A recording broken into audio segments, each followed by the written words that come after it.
ఆ మంత్రులు వైసీపీ దుష్ప్రచారాలను తిప్పికొట్టడంలో విఫలమవుతున్నారా? ప్రభుత్వం చేసే ప్రతి మంచి కార్యక్రమానికి వైసీపీ విమర్శలు చేస్తుంటే మంత్రులు డిఫెన్స్ చేయడంలో ఎందుకు ఆలస్యం చేస్తున్నారు? రాజధాని దగ్గర నుంచి సింగపూర్ పర్యటన వరకు వైసీపీ విమర్శలు చేస్తుంటే మంత్రులు ఎందుకు నోరు మెదపట్లేదని సీఎం ఆగ్రహం వ్యక్తం చేశారా? చేస్తున్న మంచిని ప్రజలకి తెలియజేయడంలోనూ, అలాగే వైసీపీ దుష్ప్రచారాలపై సరైన సమయంలో స్పందించట్లేదని సీఎం ఆ అమాత్యులపై సీరియస్ అయ్యారా? ఇప్పుడు ఇవే అంశాలపై పొలిటికల్ సర్కిల్స్లో చర్చ మొదలైంది.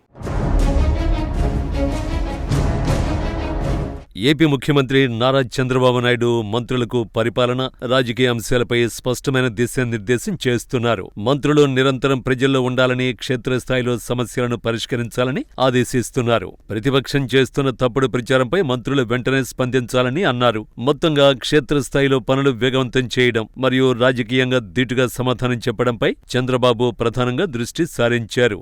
రాజధాని అమరావతి నిర్మాణాలపై వైసీపీ దుష్ప్రచారాల్ని ఎండగడుతూ వాస్తవాలు చెప్పాలని మంత్రులకు సూచించారు. కూటమి ప్రభుత్వం 2 ఏళ్ల పాలన పూర్తికి చేరువవుతున్న నేపథ్యంలో రాష్ట్ర రాజకీయ వర్గాల్లో కీలక చర్చ జరుగుతోంది. ఇటీవల జరిగిన కేబినెట్ సమావేశంలో ముఖ్యమంత్రి చంద్రబాబు నాయుడు మంత్రులకు పలు అంశాలపై దిశానిర్దేశం చేసినట్లు సమాచారం. ప్రభుత్వం అమలు చేస్తున్న అభివృద్ధి కార్యక్రమాలను కేవలం నిర్ణయాల స్థాయిలో కాకుండా క్షేత్రస్థాయిలో ప్రజలకు చేరేలా మంత్రులు మరింత చురుకుగా వ్యవహరించాలని సీఎం సూచించినట్టు తెలుస్తోంది.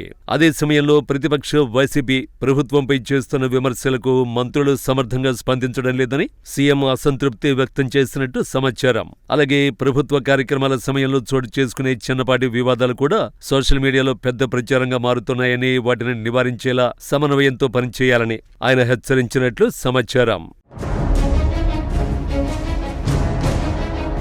కూటమి ప్రభుత్వం అధికారులకి వచ్చి 2 సంవత్సరాలు పూర్తి కాబోతున్న నేపథ్యంలో మంత్రులు విస్తృతంగా క్షేత్రస్థాయిలోకి వెళ్లాలని సీఎం సూచిస్తున్నారట. అంతేకాదు ప్రభుత్వం చేస్తున్న అభివృద్ధిపై వైసీపీ దుష్ప్రచారం చేసి పక్కదారి పట్టేస్తుంటే వారి ట్రాప్లో ఎందుకు పడుతున్నారని సీఎం చంద్రబాబు అమాత్యులకి కేబినెట్ సమావేశంలో క్లాస్ తీసుకున్నారట. కూటమి ప్రభుత్వం అధికారులకి వచ్చాక విధ్వంసం నుంచి వికాసం వైపు అడుగులు వేస్తున్న నేపథ్యంలో వీటిని క్షేత్రస్థాయిలోకి తీసుకువెళ్లాలని మంత్రులకు సీఎం చంద్రబాబు దిశానిర్దేశం చేస్తున్నారట. ప్రతి నెలలో అనేక ప్రభుత్వ కార్యక్రమాలు నిర్వహిస్తున్నప్పుడు ఆయా కార్యక్రమాల వేదికగా మంత్రులు ప్రభుత్వం చేస్తున్న మంచితో పాటు వైసీపీ చేసే విష ప్రచారాలపై ఘాటుగా స్పందించాలని సీఎం క్లాస్ తీసుకున్నారని పొలిటికల్ సర్కిల్స్ లో చర్చ జరుగుతోందట. నెలకు 2 సార్లు కేబినెట్ సమావేశం ఊరికే జరగటం లేదని, రాష్ట్ర అభివృద్ధి కోసం తీసుకునే నిర్ణయాలు ఉంటున్నాయని, వీటిని ప్రజలకు విస్తృతంగా తీసుకువెళ్లాల్సిన బాధ్యత మంత్రులపైనే ఆధారపడి ఉంటుందని సీఎం సీరియస్ అయ్యారట. పెట్రోల్, డీజిల్ కొరతను అమరావతికి లింకు పెడుతూ వైసీపీ చేసిన దుష్ప్రచారాలపై మంత్రులు కౌంటర్ ఇవ్వడంలో విఫలమవుతున్నారని సీఎం కొంచెం గట్టిగానే స్పందించారని పార్టీ వర్గాల్లో చర్చ జరుగుతోందట.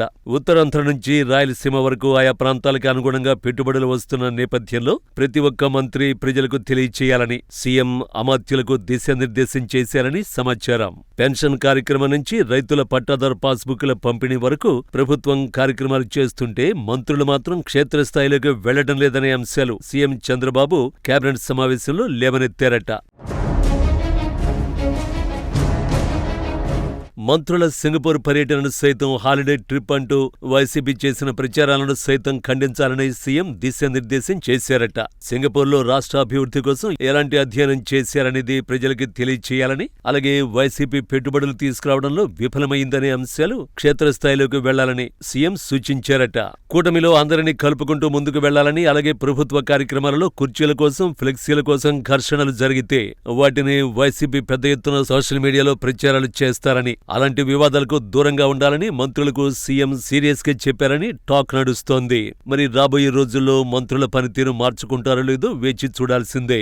మొత్తంగా ప్రభుత్వం చేసిన అభివృద్ధి పనులను ప్రజల్లోకి బలంగా తీసుకెళ్లడం, ప్రతిపక్ష విమర్శలకు సమర్థంగా స్పందించడం వంటి అంశాలపై మంత్రులకు చంద్రబాబు స్పష్టమైన మార్గదర్శకాలిచ్చినట్లు కూటమి వర్గాల్లో చర్చ నడుస్తోంది.